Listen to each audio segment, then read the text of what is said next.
Those who give up some of their liberty in order to obtain a little temporary safety deserve neither liberty nor safety.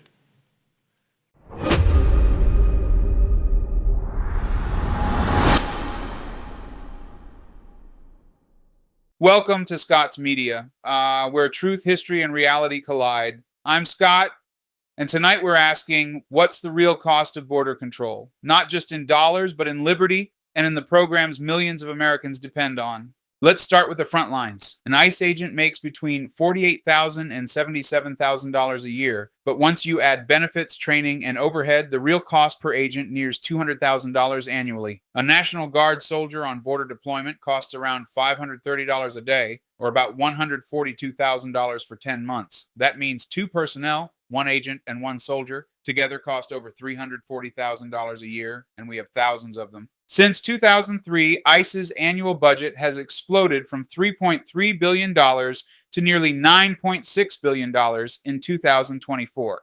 Add customs and border protection, and total federal enforcement now tops $25 billion a year. That's more than the entire yearly budget of some U.S. states. Once apprehended, housing becomes the next expense. Adult detainees cost about $165 per day, family detention about $296, and children in temporary shelters can run up to $775 per night. Multiply that by thousands staying weeks or months. The math climbs into the hundreds of millions. Deportation is just as expensive. The average cost per removal is around $14,000, covering arrest, detention, and transport. 1 million deportations per year could cost $66 billion, and mass removals of 11 million people could reach $167 billion. Add another $12 billion a year for immigration court expansions, and the numbers rival entire social service budgets. Cheaper solutions exist. Supervised release programs cost only $4.20 per person per day. Compare that to $165 for detention, but in Washington, looking tough still beats being efficient. Every new detention facility becomes a permanent expense. Food contracts, healthcare, electricity, maintenance. These aren't one-time bills. They're lifetime costs that grow each fiscal year. While border budgets rise, some lawmakers suggest cutting programs like SNAP, Medicaid, and the Affordable Care Act to help fund enforcement and detention. The pitch? Stop handouts to people who don't belong here. But here's the truth. Undocumented immigrants can't receive these benefits. They don't qualify for SNAP. They can't enroll in Medicaid except for emergency care. And they can't get subsidized ACA coverage without legal status. So when we hear claims that billions are being handed out to illegals, it's misinformation, often pushed to justify budget cuts that hurt low-income families, seniors, and veterans who actually rely on those programs.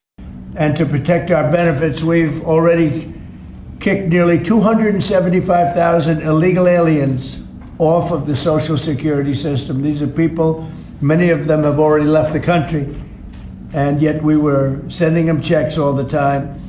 And 275,000, and that number is now even larger than that, Frank. It's an unbelievable job. And what that's doing is making the system strong. It's making it strong. What they're really asking for is they want to pay for illegal aliens that have come into our country by the millions and get onto the rolls, and they want to pay. And our people don't want to do that. Our people are taxed enough. You know, we just approved the largest tax decrease ever in the history of our country, including the extension of the previous Trump tax cuts.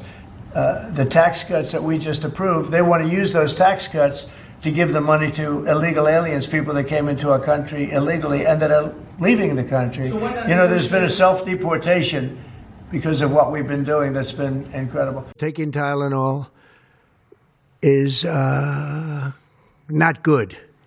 All right, I'll say it. It's not good. For this reason, they are strongly recommending that women limit Tylenol use during pregnancy unless medically necessary. That's, for instance, in cases of extremely high fever, that you feel you can't tough it out, you can't do it. I guess there's that. It's a small number of cases, I think. But if you can't tough it out, if you can't do it, that's what you're going to have to do. You'll take a Tylenol, but it'll be very sparingly. Another big claim that undocumented immigrants are flooding emergency rooms and draining Affordable Care Act or state hospital funds. The truth is more complicated. Federal law requires hospitals to treat anyone in an emergency, citizen or not, under EMTALA, a law passed in 1986, long before the ACA. Hospitals must stabilize patients even if they can't pay. When those bills go unpaid, hospitals absorb the loss or use a mix of state uncompensated care funds and limited emergency Medicaid, not Affordable Care Act money. Emergency Medicaid and state assistance programs were designed decades ago to keep hospitals open, not to reward undocumented use. Yet online rumors twist these facts, claiming illegals get free Obamacare. They don't. Hospitals get partial reimbursements to prevent shutdowns, not to provide ongoing coverage. When politicians or pundits call these reimbursements stealing from taxpayers, they ignore who really benefits. All of us. Because if those programs disappeared, many rural hospitals and trauma centers would close their doors altogether. So they slashed Medicaid by $1 trillion. What does that mean? First, it means rural hospitals all across the country, mainly in Republican states and districts, are going to close. Some have closed already because so many of these hospitals depend on Medicaid. For many counties, like including in some of my counties in upstate New York, they're the only hospital, and they're the largest employer. Second, this applies to lots of your audience, who I know tend to be young folks.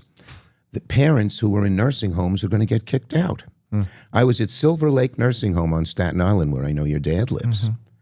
The owner told me if these cuts go through, all 300 patients, many of whom are Staten Islanders, are going to have to leave because I have to close. I'm 70-80% Medicaid because Medicaid pays for the people in the nursing homes. Where are they going to go? A lot of the kids here don't have an extra room to put them in, and even if they did, as you know, as a doctor, they can't provide the kind of health care they need. Analysts say that if detention capacity keeps growing, annual costs could reach $139 billion just to maintain the system. Once built, these facilities never go away. They demand permanent funding. It's a machine that runs on debt. Benjamin Franklin's warning wasn't about walls or borders. It was about balance. We can protect our nation without sacrificing compassion, accuracy, and truth. But every time fear wins over facts, liberty pays the price. Before we ask how much security costs, we should ask what it's costing us to be secure. When a king becomes a tyrant, he thereby breaks the contract binding his subjects to him. How so? By taking away their rights. Rights that came from him in the first place? All except one.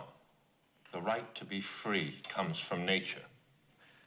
And are we not free, Mr. Jefferson? Homes entered without warrant, citizens arrested without charge, and in many places, free assembly itself denied.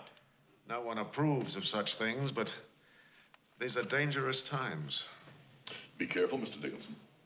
Those who give up some of their liberty in order to obtain a little temporary safety deserve neither liberty nor safety.